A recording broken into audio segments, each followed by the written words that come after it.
রাজনৈতিক দলের নেতারা মনোনয়ন দৌড়ে এগিয়ে থাকবেন, এটাই স্বাভাবিক। যদিও ত্রয়োদশ জাতীয় সংসদ নির্বাচনের ক্ষেত্রে ঘটেছে উল্টো। দলের ত্যাগী নেতাদের ছাপিয়ে মনোনয়ন বাগিয়ে নিয়েছেন বেশ কিছু বিদেশ ফেরত নেতা। জনগণের সাথে সম্পৃক্ততা না থাকলেও কেবল হাইকমান্ডের সুপারিশে মিলেছে নির্বাচনের টিকিট। বিশেষ করে যুক্তরাজ্য, যুক্তরাষ্ট্র এবং মধ্যপ্রাচ্যের দেশগুলোতে অবস্থানরত সফল ব্যবসায়ী ও পেশাজীবীরা তালিকায় প্রাধান্য পেয়েছেন। বিএনপি, জামায়াত, এনসিপি সহ বিভিন্ন রাজনৈতিক দলে রয়েছে এমন একাধিক প্রার্থী যারা গণ অভ্যুত্থান পরবর্তী সময়ে দেশে ফিরে গণসংযোগে ব্যস্ত হয়ে পড়েন। আর এতেই তৈরি হয়েছে বিভক্তি। কোনো কোনো আসনে দেখা দিয়েছে দলের অভ্যন্তরীণ ভাঙন।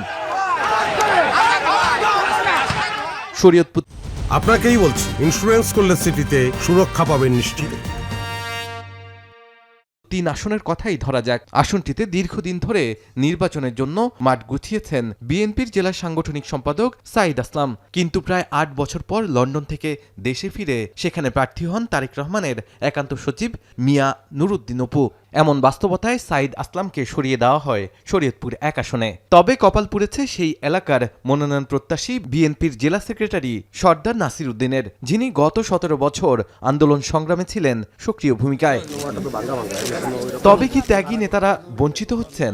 এমন প্রশ্নে তৃণমূলে অভ্যন্তরীণ কোনো দ্বন্দ্ব বা ক্ষোভ নেই বলে মন্তব্য মনোনয়ন পাওয়া প্রার্থীদের। বলেন, দল ও জনগণের সমর্থনেই এমন সিদ্ধান্ত। একটা দলে বিএনপির মতন দল, এখানে আমাদের একটা কনস্টিটিউশনে মিনিমাম 10-15 জন এমপি ইলেকশন করার মতো যোগ্যতা আছে। আপনি কি সবাইকে দিতে পারবেন? সবাই কি তার মানে বাকিরা কি দল ছেড়ে চলে গেছে? না, আপনি দেখেন কোনো জায়গায় বিদ্রোহ হয়নি, সব জায়গায় এখন আমাদের ঘোষিত প্রার্থীর পক্ষে কাজ করছে। কেবল বিএনপি নয়, জামায়াতের ক্ষেত্রেও একই ঘটনা। বগুড়া 4 আসনে মনোনয়ন প্রত্যাশী জেলা সভাপতি কিংবা সেক্রেটারি নির্বাচনের টিকিট না পেলেও সবুজ সংকেত পেয়েছেন মোস্তফা ফয়সাল পারভেজ, যিনি দীর্ঘ সময় ছিলেন তুরস্কে। অপরিচিত মুখ হওয়ায় এতে স্থানীয়রা পড়েছে দ্বিধাদ্বন্দ্বে। ইভেন জামাতের লোকজন। বিশ্লেষকরা বলছেন, এবার অতীতে যে কোনো সময়ের চেয়ে বেশি সংখ্যক বিদেশ ফেরত প্রার্থী নির্বাচনে অংশ নিয়েছেন। এতে জনগণের সঙ্গে জনপ্রতিনিধির সম্পর্কে টানাপোড়েন দেখা দেবে। রয়েছে রাজনৈতিক পরিবেশ নষ্ট হওয়ার শঙ্কাও। যে লোক রাজপথে ছিল সে তো কোয়ালিটি নাই, সামর্থ্য নাই, অর্থ দিতে পারছেন না, যোগ্যতা দেখাতে পারছেন না, সে রাজপথ থেকে আবার হারিয়ে যাচ্ছে। একই অবস্থা আছে রাজনৈতিক দলগুলোতে। দেখা যাচ্ছে যারা বিদেশ থেকে আসছে সে শারীরিকভাবে সুস্থ, সে পারিবারিকভাবে সচ্ছল এবং সে অলরেডি বিদেশে থাকার কারণে বিভিন্ন ধরনের ডিগ্রি করেছে, বিভিন্ন ধরনের লেখাপড়া করেছে, যোগ্যতা অর্জন করেছে, নেটওয়ার্কটা মেনটেন করেছে। যেহেতু সে স্বাভাবিক অবস্থায় ছিল, সে আজকে আবার মনোনয়ন পাচ্ছে। যারা নমিনেশন পেয়েছে তারা যেহেতু বাইরে থেকে এসছে, তৃণমূলের সেরকম যোগাযোগ নাই, তাদের তো কর্মী লাগবে ভোটে জিততে হলে। তাদের জন্য তো কাজ করতে হবে বিএনপির কর্মীদের, সেইখানে চির খাবে। আমার মনে হয় ভোটের রাজনীতিতে বিএনপি ক্ষতিগ্রস্ত হতে পারে।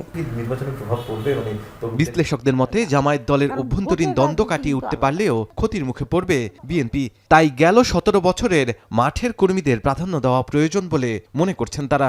যে কোনো পার্টি, বিশেষ করে বিএনপি ক্ষতিগ্রস্ত হবে বেশি, কারণ জামাতের পার্টি হলো খুব শৃঙ্খলা আছে।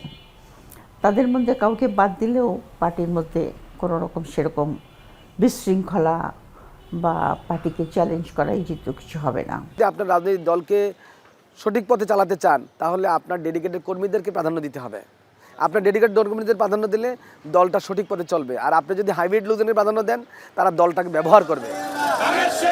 সফল ব্যবসায়ী কিংবা পেশাজীবীদের মাঠের রাজনীতিতে সফল হওয়া বেশ কঠিন বলে মত রাষ্ট্রচিন্তকদের। তাই বিগত সময়ের কথা মাথায় রেখে রাজনৈতিক পথ ঠিক করাই দলের শীর্ষ নেতাদের বিচক্ষণ কাজ, এমনটাই মত বিশ্লেষকদের।